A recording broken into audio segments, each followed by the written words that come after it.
Mr. Small by Roger Hargreaves.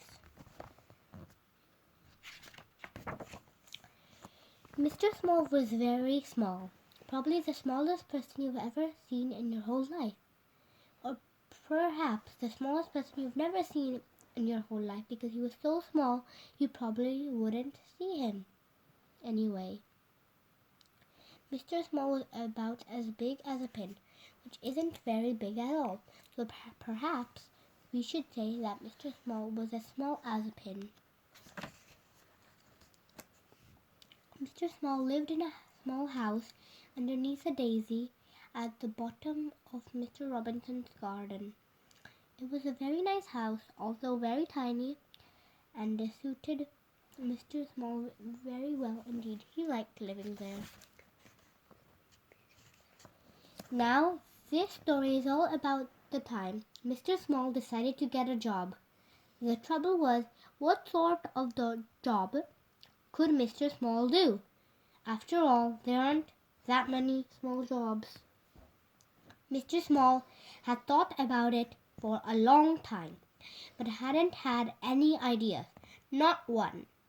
He was thinking about it now, while he was having lunch. He was having half a pea, 1 crumb, and a drop of lemonade. Mr. Small thought and thought while he was eating his big lunch, but it was no use. Thinking just made him thirsty. So he had another drop of lemonade. I know, he thought to himself. After lunch, I'll go and see Mr. Robinson and ask his advice. So after lunch, he left his house and walked to Mr. Robinson's house at top of the garden. It was quite a long walk for somebody as small as Mr. Small. And halfway there he stopped for a rest. He sat on a pebble, feeling quite out of breath. A worm crawled by and stopped. "Good afternoon, Mr. Small," said the worm. "Good afternoon, Walter," said Mr. Small to the worm, whom he knew quite well. "Out for a walk, are you?" asked Walter. "Going to see Mr. Robinson," replied Mr. Small. "Oh," said Walter. "About a job," added Mr. Small. "Oh," said Walter the worm again, and crawled off. Walter was a worm of very few words. After he'd rested for a while, Mr. Small set off again, and walked all the rest of the way to Mr. Robinson's house without stopping once. When he got there, he climbed up the steps to Mr. Robinson's door. He knocked at the door. Nobody heard him. He knocked again at the door. Nobody heard him. The trouble was, you see, that if you're as small as Mr. Small, you don't have a very loud knock. Mr. Small looked up. There, high above his head, was a doorbell. "How can I ring the bell when I can't reach it?" thought Mr. Small to himself. He started to climb up the wall, brick by brick, to reach the bell. He had climbed up 4 bricks when he made the mistake of looking down. "Oh dear," he said, and fell. Bang! Ouch! And Mr. Small rubbing his head. Just then Mr. Small heard footsteps. It was the postman. The postman came to the door, posted his letters, and was just about to leave when he heard a voice. "Hello," said the voice. The postman looked down. "Hello," he said to Mr. Small. "Who are you?" "I'm Mr. Small," said Mr. Small. "Will you ring the bell for me, please?" "Of course I will," replied the postman in answer to Mr. Small's question, and reaching out, he pressed the bell with his finger. "Thank you," said Mr. Small. "My pleasure," said the postman, and off he went. Mr. Small heard footsteps coming to the door. The door opened. Mr. Robinson opened the door and looked out. "That's funny," he said.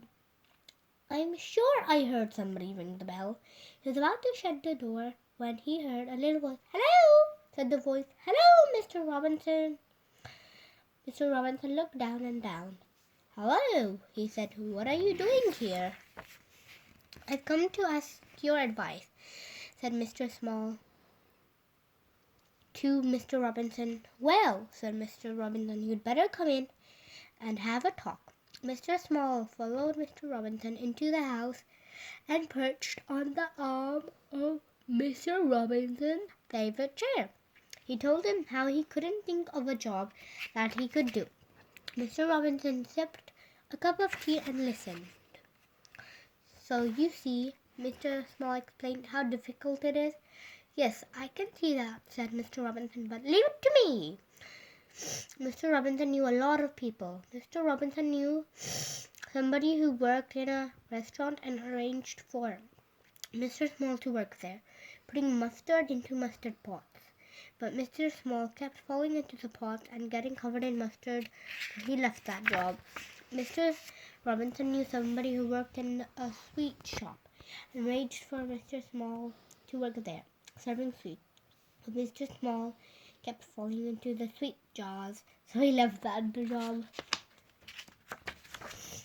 Mr. Robinson knew somebody who worked in a place where they made matches and arranged for Mr. Small to work there, packing matches into boxes. Mr. Small kept getting shut in the boxes with the matches, so he left that job. Mr. Robinson knew somebody who worked on a farm and arranged Mr. Small to work there, sorting out the brown eggs from the white. But Mr. Small kept getting trapped by the eggs, so he left that job. "What are we going to do with you?"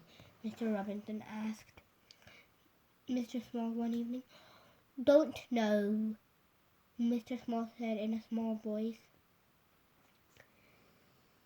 "I've got one more idea," said Mr. Robinson. "I know somebody who writes children's books. Perhaps you could work for him." So the following day, Mr. Robinson took Mr. Small to meet the man who wrote children's books. "Can I work for you?" Mr. Small asked the man.